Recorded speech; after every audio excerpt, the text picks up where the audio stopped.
Okay. Right. Good morning, good afternoon, good evening. I am Scott Humphreys and we are RBNY UK. Today we are on YouTube, mixing it up a little bit with a video, getting that content across the board. I am joined as always by Luke Hume. How are we, Luke? Yeah, it's the weekend. We had a long bank holiday weekend in the UK. So both me and Scott got effed out of work, which is always nice to get a day off. And Red Bull won. What was the best thing? Obviously, you might have noticed not been on Twitter that much or Facebook because we've been doing the social media boycott for our American users. You might not be aware of it because obviously it wasn't a thing in America. Loads of football organisations, including football clubs, FA, and just loads of other football accounts did a social media boycott to raise awareness of ongoing need for social media platforms to take more responsibility to abuse on their platforms. So we did that over the weekend. That's why you've not heard from us in a little while. Yeah, I mean, it's really important to us. We obviously are across multiple social media platforms, and it's something that's very, very important to us as to try and get our news and views from New York Red Bulls out there to you. And we don't want to see it being an angry, hateful place. Obviously, people like Thierry Henry have already walked away from social media because of this, and I think it's really important that we make a stand ourselves. So thank you for all the positivity and support in that sense. But now we are back. We managed to get our first 3 points of the campaign on Saturday. It was a 6 p.m. kickoff British summer time, which I think Luke will agree with me when I say we are thrilled to have games on at what we consider to be reasonable times in the day rather than having to stay up until 3 o'clock in the morning. Oh, it's always good. Absolutely. Now, it was our first game against a Eastern Conference outfit, having played both Sporting Kansas City and our LA Galaxy from the Western Conference. It's our second home game of the season and our first 3 points. So we are now 1-0 and 2 to start the campaign. Chicago, obviously, a team that go right the way back. It's nice to play teams from sort of, the earlier days, proper sort of historic MLS sides from their sort of inaugural season back in the day. However, I would like to discuss something a little bit more recent, and that is obviously the Red Bulls 3 points. We lined up on Saturday as follows, and that was Coronel in goal, Carl Duncan at right back, and Andrew Gutman at left back. Aaron Long and Sean Nealis taking up the centre half spots. Sean Davis in the sort of holding midfield role, with Frankie Meyer making his full debut and his New York Red Bulls arena debut. Casares sort of pushed a bit further forward in the 10, and then Caden Clark in the sort of wide forward position. Up top, there was one change. Fabio, the new number 9, continued, but Tom Barlow came in for Brian White. Interesting sort of little note that Tom Edwards also was on the bench for the first time. Didn't manage to get onto the pitch, but it was nice to sort of see that he's in and around the squad now. I think the thing that we're most delighted about when it came to that lineup was that there were only 2 centre backs, and we had a recognised right back on the pitch. I think looking back at the LA Galaxy game and the sort of slight formation change, it was nice to go back to the tried and tested. What did you think? Yeah, I think everything that needs to be said about that first half performance was, let's never ever try this again. I mean, that's the only thing we worked out from it. And obviously Flo Volant is sadly now injured, which is horrible because that kid has no lack of injuries. It gets so hard, especially after having such a great comeback campaign last year. You get feel for him so much, but it was good to have Carl Duncan. I know in the last podcast I slated Carl Duncan a bit. I don't stand by myself. I still don't think he's been as good as he can be lately. He's the MLS right back. I was a bit excited when I did that podcast. It didn't go. But the only thing I still don't like Sean Nealis at centre half. I really wish. I don't know where his lie is. Like, I'm surprised he's not. Didn't even make it 8. What is it? 22 now. It's not 18 anymore, is it? So you get more. But he didn't make the bench, which is strange because they seem to make such quite a big deal about signing him. So it was strange he's not even making the bench. He's not playing for twos either, as far as I'm aware. I think looking at Reyes, I think he came into Miami last season and he played I think about 13 games, rotated in. I think he's a very, very exciting player, but he is only 19, and he is somebody that I think that we might drip feed in a little bit more. Also, we don't necessarily see what's going on in training every single week. No. And Sean Nealis might be doing the business there. I don't think his performance against the Galaxy was particularly good. However, I think he had a good game against Sporting Kansas City in the main, and I think he played quite well on Saturday as well. So I think at the minute, I don't think that defence necessarily needs changing right now. I'm quite happy with what we've got going into Saturday against Toronto, but we shall see. Tom Barlow, discuss. Right. I've made no secret. I'm not Tom Barlow's biggest fan. To me, Scott Mike probably will agree with me. He is a USL striker. He's not an MLS standard striker. Brian White, he can be an MLS striker. I think he can be similar to the Will Bryan type of role, where he won't score 20 goals in a season, but he'll get 15 goals and assists a season because he's a goal poacher and he got the passing ability. I don't see what Tom Barlow brings to a team. Granted, he had a decent game on Saturday. It was all right. All Tom Barlow can do is run. And that's it, really. He can run for days, but he can't finish in the profile. In my opinion, anyway. Keeping it PG there, Luke. No, I think generally, I don't think he had a particularly bad game. I think he's. I mean, we talk about his running. His off the ball movement was quite good. He managed to get himself at the end of a ball quite frequently, but I think there were a couple of occasions where he probably could have done a bit better with his chances. Personally, he starts for me out of him and White. He starts for me on Saturday purely because of performances this season. I don't really feel like Brian White's been particularly effective. Whilst I think out of the two, Tom Barlow's had the better sort of game. But I mean, if you're asking me generally, I'd look at starting Royer or Harper alongside Fabio instead of either of them. To be honest, that'd be my option. But I think if he wants to go with two recognised forwards, I think after that last game, I think Barlow and Fabio are my sort of pair going into the next game. What do you think about that? I would agree. I'm not a huge fan of Tom Barlow, but Brian White is one of my favourite players. But I would probably I think White has got a big impact off the bench normally. Obviously, we don't know what's happening with our new striker, Kamara. He won't be in contention for the next game.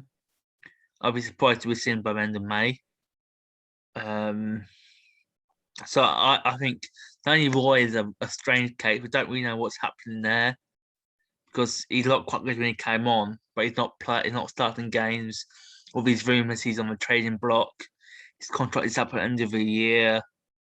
Like, we all know it's no secret his Red Bull career is coming to an end sooner rather than later. He's at that age now. He won't be here for much longer. So it's a bizarre case. But I would say he'd probably go with Tom Barlow for the next game. But we'll see.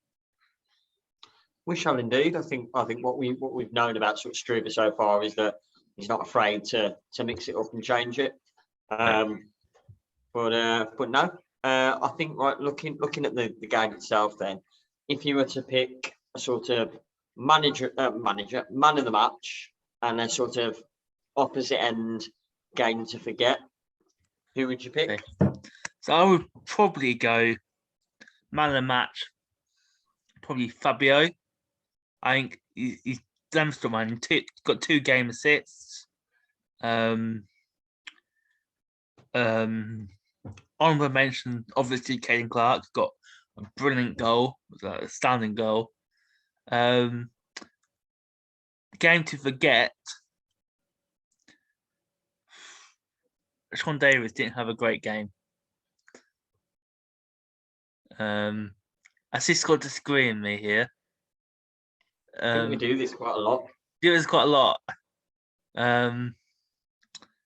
Meyer was quite quiet. He had a quiet game. I don't think anyone had an awful game. I won't say anyone had a game to forget. I don't think other people didn't probably have a bet. Didn't have a better game than other people did. I mean, I'm going to have a sort of quick look all over the pitch. I think Coronel had a pretty good game when he was called into action, which wasn't too frequently after a very sort of boring first half. I think we look at the 2 games we'd had previously with, a total of sort of 5 goals conceded and 3 goals scored. That first half against Chicago was almost quite a welcome sort of calm. Coronel didn't have much to do. When he did do, I thought he did pretty well. Moving to right back, I think Carl Duggan had another very, very good game. He moved forward down the flank quite well. He put some good crosses into the box. He links up well on the right hand. So I really like Carl Duncan. Gutman, again, I don't think he's had a bad game in the shirt yet. Long and Neely seemed solid throughout. Davis, for me, was probably my honourable mention of man of the match. I think his passing play was good. I think he got about the pitch well. I think he was aggressive, and I really enjoyed Davis's performance. Casares, I think, has done really well to grab 2 goals this season so far, but I think his general overall play is starting to take a bit of a knock. I think his passing can be a bit sloppy at times. Moving over to Frankie Meyer, I think, again, he's bedding into the team. He's very, very new to the squad. But I'm pleased with what I'm seeing. He wasn't as effective as I'd like him to be, especially in the first half. I think we had 2 players in that midfield to create, and I don't think either of them particularly did a great job at doing that, which is, where I'll go with the other one, Caden Clark. I think that was probably his sort of poorest game of the season so far. He was quiet. He was kept quiet. He didn't make much. I think the guys a bit further upfield, particularly one, had to do a bit more running than they'd have expected to. But I don't think it was a bad performance. And then you've got Barlow and Fabio. I think Barlow again. I think his off-ball movement was strong. I think he did well where he could do well, but should have finished at certain times. And then my man of the match would be Fabio. Fabio, 2 assists, really looking each game like a more frightening, deadly striker game by game. I think it would be a travesty for us not to look at making this deal permanent at some point. And anything from you, Luke?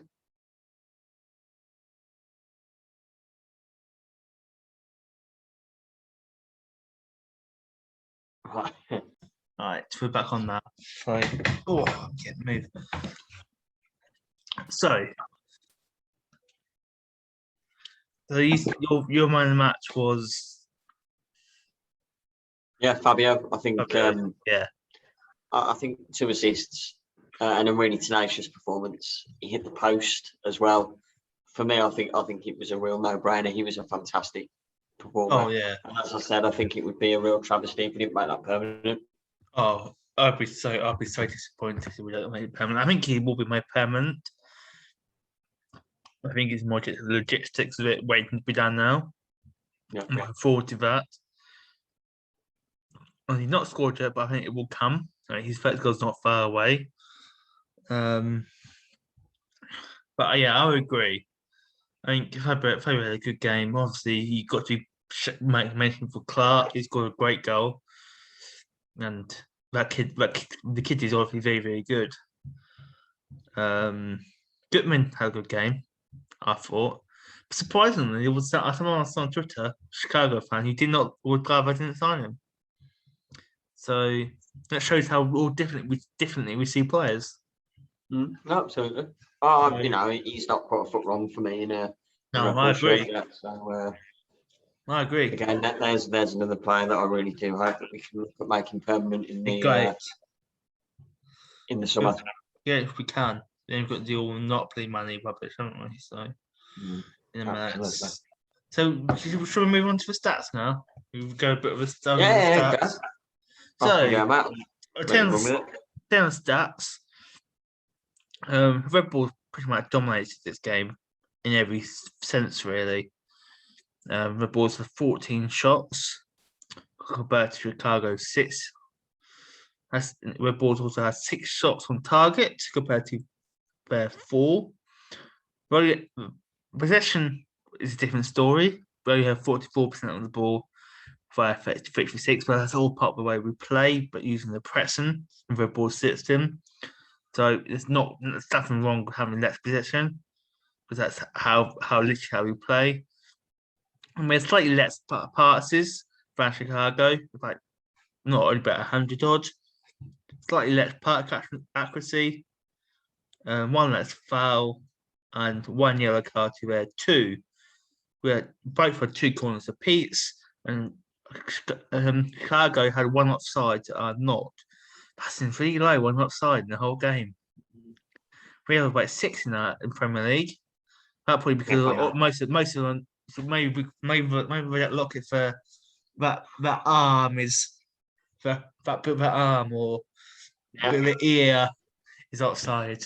Maybe common sense. As a Wolves fan, I don't want to talk about poor VAR decisions because we've had about 700 this year, and it's just compounded us. I actually think people give them that flat, but MLS is the brand that uses VR the best out of everyone. Yeah. And this is a lot because the referees in the MLS are awful. Yeah. But also shows. Agreed. So, but you can talk about stats all day long. The most important stats is goals. And Red Bull's got 2 goals, compared to their 0. So we our first goal just out of the second half. We knocked on the all first half, I thought. Chicago didn't really create much at all. I'd say we knocked, but I don't think we knocked very loudly. I think we... No, it was a lot half and path. Yes. A lot half and path. I think we go anywhere. Then we came out second half in New Jersey, and Christian Jr. got a goal. It was a decent goal. 6 from Fabio. So there's some brilliant work. That put a 1-0 up. Then about 15 minutes later, on the 64th minute, Getting Clark Kid made it 2-0 for another assist from Fabio with a brilliant header down. Sweet volley. Some brilliant volley by the kid. He can really score. You look at his game to goal percentage. Like it is insane. And he's only 17. No, he's I keep saying he's a generational talent. He's a player that will go over next year to Germany and will play. Perhaps not as frequently as he does over here, but he will get minutes and he will do well. And I the sky's the limit for somebody like him. We know how it works. Look at like Pulisic. Pulisic went over to Germany at a very young age. Got the football. Similarly to Sancho going to Dortmund from City at quite a young age and being given the football. I think he will get games under March, and then he will evolve, and it wouldn't surprise me if in a year or two we see him, making that step further forward to a really sort of big club. Yeah. I'll be surprised either. I think it says a lot when we had probably one of the hottest prospects in US soccer in Kyle Adams and Caden Clark is so, in my opinion, what streets ahead of Tyler Adams. Right, just shows how good Caden Clark is because Tyler Adams is a brilliant player. Like Caden Clark is so good, and you think Tyler Adams, he was older than Tyler Adams. He was older than I think it was 19 when he broke into the first team, 18 or 19. Obviously, Caden Clark was 16 when he broke into a team and scored his first goal. Like, it is insane how much potential Vix could have got. Like, what we're doing to say is we've all seen this before, putting loads of pressure on kids. What are you gonna do? We've all seen it before. So we need to, I think, in a way, we need to be careful what we're saying. Let's not hype him up too much as a all saver of the men's national team, but he's something special. I mean, I agree. I think the comparisons with Adams are they're going to be there because they're both, they're both guys that have come through and played. I think Adams, however, Adams is 22 now. He made his debut, I think, in 2015. I don't think so. But yeah, he might play one game in 2015. Yeah, that's what I mean. He made his debut at that point, which means he was 15, I think. Yeah, 16, 15. Again, I think to 2017 underplay. 2017 was his first major series, wasn't it? We got rid of Daphne Carty. That was the first major. But yeah, they're both brilliant players. I think the comparison's probably not probably just not. Despite the fact that they are both New York Red Bulls players. They made their debuts young. They were both going to have fantastic careers. I think again, it shows the Red Bulls are a serious producer of young talents. You look at people like the obviously two obvious ones, Caden Clark and Adams, and Michael Bradley. Josie came through the system. Matt Miazga. You got people like Carl Duncan. Are you back here now? You went to Man United. Pulisic was within the youth teams. Pretty sure that Red Bull in the Red Bulls. Am I right thinking that? Don't quote me on that because I'm not sure. Maybe I'm thinking of someone else. I think I'm thinking of someone else, but I can't think of who I'm thinking of. But and obviously we're producing these amazing young talents who are obviously you've got some amazing players. Like we need New York Red Bulls are serious. I think where I want serious about developing young players, and people going about how players don't want to come here. That's the reason people want to come here. So we're so serious about developing players and sending them out to Europe. Like for me, you come here, you play 2 good years. You can get that big move. You can do well. It's happened time after time after time. Yeah, especially with the network of clubs with Red Bull have got. Look, a perfect example is Jesse March. Really, a perfect example. I know he's not a player; he's the manager. We'll probably touch on that a bit later quickly if we mention our podcast. Starting at New York, obviously we won't go into too much in detail, but he wasn't the most loved person when he got the job. Let's end it at that.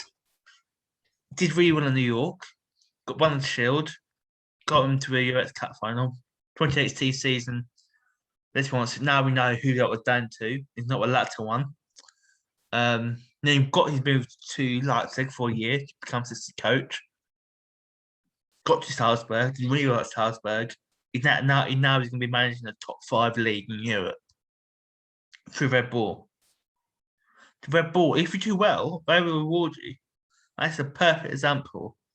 Hard work, do well, you enter the sky limit for players and management. So I don't want that's it. Oh yeah. No, I agree. Yeah, absolutely agree. I mean that was a lovely little tangent, but obviously no. New York Red Bulls did get that first win of the season. Yeah. 2-0. Great result. We move up to 7th in the Eastern 7th in the Conference, which East. is nice not to be be sat on the floor looking for that wooden spoon at the minute, which is very very appreciated. I think also obviously, I've also heard that the US Cup has been cancelled or been postponed now. So now at one point it could be the first 4 weeks, whoever's in the top 4 weeks each Yep. conference will get into it, and that's now been postponed to only going to do a full tournament hopefully later in the season. So that's not we were thinking if we finish in the top 4, we were thinking New York have a real good chance of winning this thing. That's not going to happen. It's going to be a normal competition now later this year, hopefully. We will see if that happens.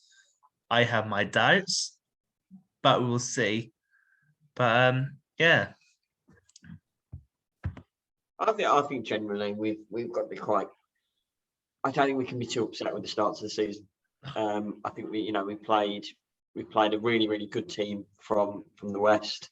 We played a really good team, a really good form team to start this campaign off, with a striker who's putting the ball in the net finally, and then we've ended up playing a sort of team that sort of is closer matched to where we are at the beginning of the season, and we've managed to get 3 points. Yeah, I think the next game that we play against Toronto is going to be sort of a similar sort of game. They're going to be a bit more tired due to their CCL exploits. But I think generally, I'd like to see us go and get 3 points on Saturday and start sort of making that forward push. Yeah, I think Gerald so. Struber got his first win as manager. First match ball. 1 in 4, which was really fantastic. And hopefully now we're going to start to see more of what he wants to do with this team. Yeah, I think so. I think when you look back at the start of the season, I think on another day, the Sporting Kansas City game, we could easily got a draw of that. With a bit more sharpness and finishing, easily got a draw of it. LA is never easy place to go. Even when they were bottom of the league each season, it's never easy. LA Galaxy is never an easy place to go because it's LA Galaxy. Like, it's not an easy place to go and get a result. So it's always going to be hard. Obviously, Chicago was the easiest of the 3.